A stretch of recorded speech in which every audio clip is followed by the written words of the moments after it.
So this is my son. He's our firstborn. And so you're really excited because this is the first child you have had. You know, he goes to school. He's full of joy. So all of a sudden you see a transition in your child.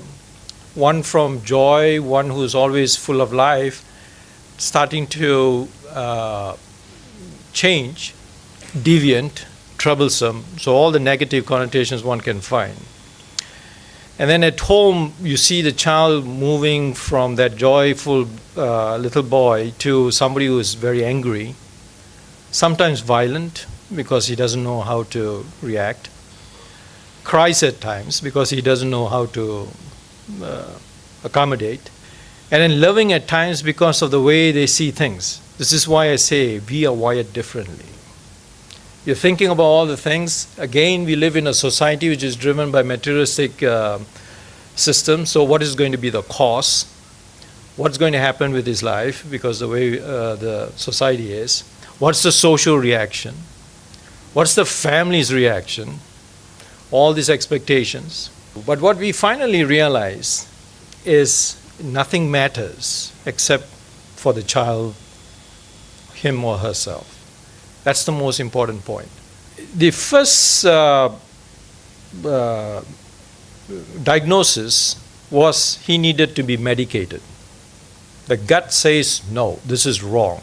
We went to a psychologist, an educational psychologist. Within the minute of talking to Bhishma for 3-4 minutes, he asked Bhishma to leave the room, and for the first time Bhishma actually listened and walked up. It's simple and yet not simple. He's dyslexic. And the good thing in Canada was that when we went to the school, they were accommodative, so they got a special needs teacher who would take him and work with him. And they also paired him up with a buddy.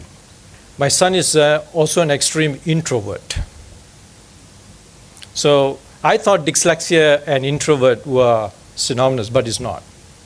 It is his character itself. And we have come to appreciate that and respect that as well. Then we moved to Nairobi, and because we went into the UN. We went into the international school, talked to them. They said, no problem, we'll support. 3 months later, the teachers were not supporting. They were becoming irritated. The tolerance level was not, because they were based on academic achievements.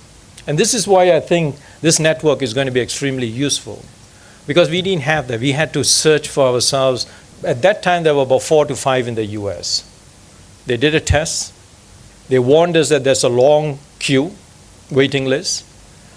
But after doing his test, they said this school was set up just for kids like Bhishma. And so he jumped the queue. And I remember the headmaster saying, we will produce a young, confident man in 3 years' time. They told us to pull him back 1 year. And we said, that's okay. I'm really happy now because he's 24. He's graduating in chemistry with a minor in bio. He says he sees the symbols. So you see, as they say, they are special. We have to tap that. And the unfortunate thing is we don't. But schools really don't understand the issue. And having special needs is not sufficient. So I'm going to talk here as a parent rather than a bureaucrat who says what's the right thing to do. All the time I hear in those discussions is, well, these kids have to socialize with everybody else, so we cannot separate them. No, I think having special needs teachers, by taking them out of a class in that school, actually does more damage than them having their own school where they meet with their peers and where the teachers have been trained properly and they feel comfortable. They have a safe space. Universities are worse. They don't even acknowledge this.